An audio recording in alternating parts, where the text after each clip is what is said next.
আসসালামু আলাইকুম, welcome back to my channel. শীতের পিঠা পর্বে আজকে আপনাদের সাথে শেয়ার করতে এসেছি পোয়া পিঠা বা তেলের পিঠা। আমাদের টাঙ্গাইলে এটাকে তেলের পিঠা বলে। আজকের পিঠাটা আমি ভিন্নভাবে তৈরি করেছি, তাই ভিডিওটি না টেনে সম্পূর্ণ দেখার অনুরোধ রইল সবার কাছে। পোয়া পিঠার জন্য আমি নিয়ে নিয়েছি 1 কাপ চাউলের গুঁড়ি। চাউলের গুঁড়িটা ভিজা বা শুকনা দিলেই হবে। এখানে দিয়ে দিব 1 কাপ পরিমাণের ময়দা, হাফ চামচ লবণ, 1 কাপ নারকেল কোড়ানোটা অপশনাল, না দিলেও হবে। দিয়ে দিব 1 কাপ পরিমাণে খেজুরের গুড়। গুড়টা ফ্রেশ নেওয়ার চেষ্টা করবেন, এতে করে পিঠাটা ভালো হবে। তারপরে সব শুকনো উপকরণগুলো ভালো করে একটু হাত দিয়ে মিশিয়ে নেব। আর এই পোয়া পিঠাতে ময়দাটাও দেওয়ার চেষ্টা করবেন, তা না হলে কিন্তু পিঠাটা ভালো হবে না।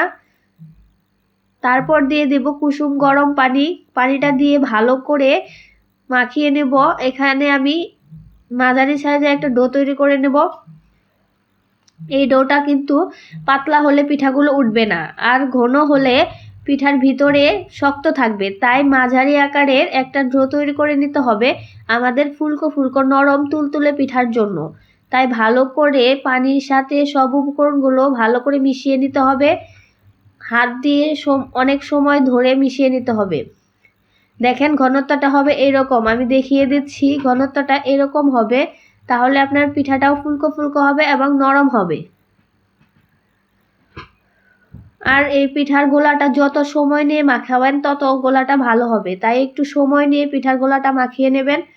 পিঠা ভাজার জন্য চুলায় পর্যাপ্ত পরিমাণ তেল গরম করে নিয়েছি। আর আজকের পিঠাটা আমি সমান এবং ফুলকো করার জন্য নিয়ে নিয়েছি টিফিন বাটির এরকম ঢাকনা।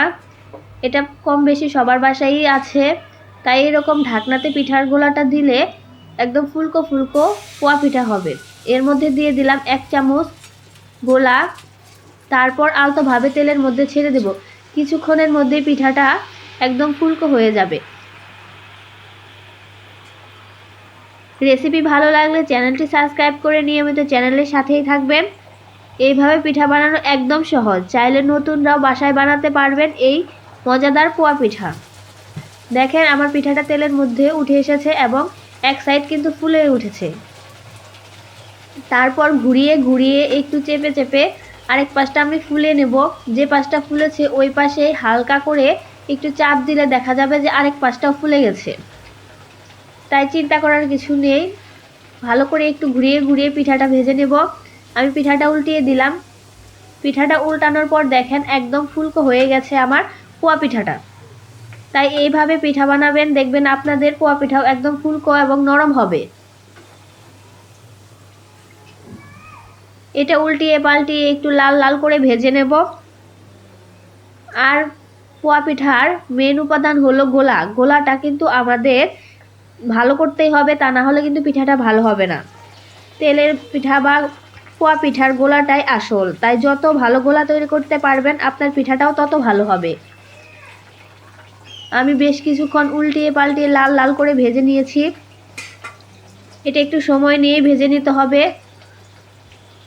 তা না হলে কিন্তু পিঠার ভিতরে কাঁচা থাকবে। তাই একটু সময় নিয়ে ভালো করে লাল লাল করে ভেজে নিতে হবে। আপনারা আমার Facebook page cooking recipe by Rumi, এই পেজটাও ফলো করতে পারেন।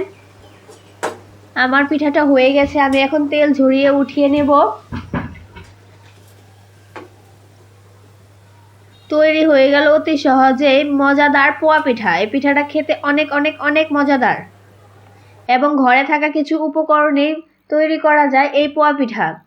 তাই বাসায় একবার হলেও সবাই ট্রাই করবেন এই শীতে খেজুরের গুড়ের পোয়া পিঠা।